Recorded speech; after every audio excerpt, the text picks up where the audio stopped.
Today, I want to take a look back into a tragedy which involved four beautiful girls: Brittany Jacks, 17, Tatiana Jacks, 11, Nikaya Fogel, 6, and Aja Fogel, 5, and their mother, Banita Jacks, who you can see even through her heinous crimes, desperately needed psychological attention. Banita Jacks and her four daughters at the time resided in Washington, D.C. As a child, she attended school in Charles County, Maryland. Jacks stated to police that she'd left school in the sixth grade, but her mother, Mammy Jacks, later informed participants in trial that she'd left school in 10th grade due to her being pregnant with her firstborn, Brittany Jacks, at the age of 17. She would then give birth to Tatiana Jacks and become a hairdresser, which would then lead her to meeting Nathaniel Fogel in the year 2000. Banita has seemed to find a way to make ends meet and subsequently gave birth to both Nikaya and Aja Fogel. It is not really made clear the reasoning, but the family was later evicted in 2005 and had to go stay with Jack's mother. The family shortly moved out though, the reason being is because Mammy Jacks, Banita Jacks' mother, refused to let her boyfriend and two youngest children's father, Nathaniel, stay as well. The family lived couch to couch, sleeping in numerous different places, even a homeless shelter. The situation changed in 2006 though, seeing as a non-profit organization was able to help with the placement of the Jacks Fogel family and a new home. Jacks was described by family members and neighbors to be a loving mother who was attentive to the needs of her children. Mammy Jacks has also testified, and I quote, "I never saw her mistreat the girls, and the girls never complained about her mistreatment." However, a friend of Jacks/Fogel, LaShawn Ragland, told a different tale of how Brittany and Banita Jacks would get into heated arguments, and she'd even inflict cruel punishment upon her, such as denying her food and isolating her from the three youngest girls. She had also reportedly allowed daughters Aja and Nikaya to smoke at the expense of her and Fogel's humor. Despite these claims, Fogel was described as more of a breadwinner in the house, who had also made sure the family had food on the table and clothes on their backs. He did home improvement and worked part-time in McDonald's. Basically any job he could do to support his family. Sadly though, on February 19, 2007, Fogel was sadly taken away from his family due to nasal cancer. After the death of Fogel, Banita had become more and more isolated day by day. Her actions were taken note of, as she had not attended Fogel's funeral, nor told the children of Fogel's death. Banita's behavior had also started to affect her children as well. About a month after Fogel's death, a neighbor testified that she'd seen the children with dirty white t-shirts on and towels on their heads. Something that was out of the normal from how her children were normally kept, because according to the neighbor, Banita had always had clean clothes on the children, with their hair nicely done. Jacks was also reported to be reluctant in reapplying for government assistance, which provided food for the family. Nathaniel Fogel's mother stated that Banita wouldn't let her visit the grandchildren or return calls following his funeral. Leopold Kelly, Brittany's boyfriend, testified that the last time he'd seen her was in March of 2007, but she stated that she seemed sad. This is also following a month after Brittany being absent from school. Due to Brittany's excessive absences, her social worker, Kathy Lopez, tried twice in April to get city agencies to investigate the whereabouts and the safety of the children. Lopez had contacted the Child Welfare Hotline and the police. She visited the home on April 27, 2007, with the police officer and a fellow school employee, but was denied entry by an, in her words, hostile Banita Jacks, who simply stated that she didn't want Brittany going to school in fear of her running away. Lopez reported that the two youngest, who were also not attending school at the time, were in the living room playing, and their appearances were described as unkempt. When asked by Lopez why the children weren't in school, Banita reportedly responded with, "None of your business." And when asked to see Brittany, she responded with a no. 3 days later, on April 30th, 2007, Police Sergeant James LaFranchise visited the residence as a result of the repeated phone calls made by Lopez to the police and CFSA, Child and Family Services Agency. Whilst visiting, he had reportedly interviewed Banita Jacks in front of her front yard. who stated she was homeschooling her children because she did not agree with D.C.'s charter school teaching her children about sex and homosexuality. He alleges that he saw three of the children, who he described as clean and happy, and one even yelled out the door at the sight of him interviewing her mother, "Please don't take my mommy away." It is to be noted that LaFranchise did not file a police report of this visit until January 9, 2008, which was the day that Jacks was arrested. Although it obviously makes sense to do so for the safety of the children, it was not a requirement to report these sort of visits at the time. In the initial report, LaFranchise reported that he had not seen Brittany at the residence during the time of his visit.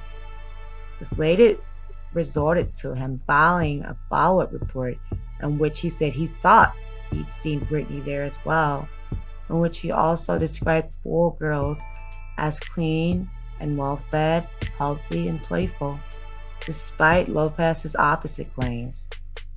When questioned at the trial, the franchise reason for not looking for the well-being as Brittany as well, he testified that he had not been told to look for a teenager and only the 3 younger girls, even though Lopez had spoken with them at the Jacks residence for failure of being able to physically see Brittany.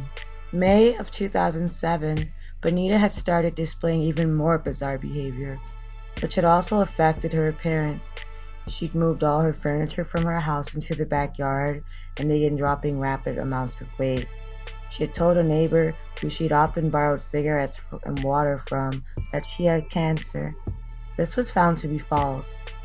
Another neighbor of Jack's, Tawana Richardson, who was also godmother to the 2 youngest girls, Nakaya and Aja Fogel, said that she saw the 2 youngest girls in the living room in June of 2007 upon her delivering child support checks to Banita that she got twice a month. By this time, Tawana had not seen Brittany Jacks for several months, which correlated to Lopez's concerns. January 9, 2008, Banita was met with the arrival of federal marshals who had originally come to serve an eviction due to a mortgage loan company buying the home through a foreclosure sale. No one had responded to the notices to move. Jacks met the marshals at the door with nothing on but a white t-shirt and refusing to allow them inside of her residence. It was at this point that federal marshals forced their way past the door, in which they were then met with a foul odor, in which one of the marshals could only describe to resemble rotting meat like stink bait, which he assumed to be rotting food.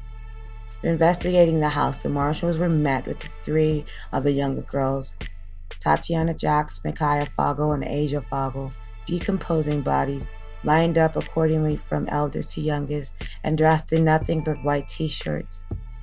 Not too long after, the body of Brittany Jacks was found in another room, nude on the floor, in a pool of blood underneath the white t-shirt. There was also religious writings on the walls. And in one of the pictures of the writings on the walls, you can see, "Yes, I do love Mom," which was presumed to have been scribbled by one of the children. Banita Jacks was taken into police custody to be questioned on the death of her daughters. Once taken into custody, when asked about her daughters' deaths, Jacks said that the children began dying in their sleep one by one and told a strange tale of how the girls had been possessed by demons, particularly Brittany Jacks, whom she'd reported to be 6'1" and had become hard to control. She claimed that the 2 had fought twice due to her running away. She had also isolated her from the 3 younger girls in order for them not to be influenced by their eldest sister. She then went on to say that Aja was the first to die, and the other 2 girls, Nakaya and Tatiana, had lived in the room with the body, and that one of the sisters had even thought that their deceased sister being in the room with them was funny. Nakaya was the second to go the night after. Then Tatiana, who she described had green stuff coming out of her mouth. Brittany was the last to go, as she kept in the other room while her other sisters died one by one. Jacks claimed that Brittany would pound on the wall and say to her, and I quote, "I know what's going on in there and I know what you're doing. I'm going to get you." Brittany was found dead one day, laying on the floor according to Banita, but she'd stated she had not entered the room. Despite Banita's claims, medical examiners determined that the three youngest of the girls were strangled and beaten to death, whilst the oldest, Brittany, was stabbed repeatedly. This is, of course, the most probable cause of death, as a definitive answer could not be given due to the high level of decomposition of the bodies. Jacks was indicted on 12 charges, including premeditated first-degree murder, felony murder, and cruelty to children for all four girls. On July 15, 2009, she was found guilty on all charges except for first-degree murder of Brittany Jacks, which was decided by Frederick H. Weisberg, who as a result sentenced her to 120 years, 30 years for each murder, denying her original plea to use insanity as a defense on December 18, 2009. In April 2009, following a preliminary investigations of district agency involvements, the CFSA and several other D.C. governments were implicated for failing to meet obligations in the Jacks case, which could have possibly prevented 4 homicides of innocent children. 6 employees have been fired due to negligent handling of the case. This was a tragedy for all lives involved. 4 beautiful lives taken away by a mother who was once described as caring, attentive, and always in the presence of her children. The cases of Brittany, who was described to be just a regular teenager, Tatiana, who was described to be full of joy, Nikaya and Aja, who were both described as well-behaved and full of love, were terribly mishandled, and all who are involved should be ashamed. As for Banita Jacks, even through her terrible and unforgivable crimes, she was also failed in the system from receiving the adequate amount of psychological help she desperately needed and still needs. If you or anyone you know is going through depression or abuse, please contact the proper authorities. You never know when it will be too late. Thank you for listening, and please subscribe for more.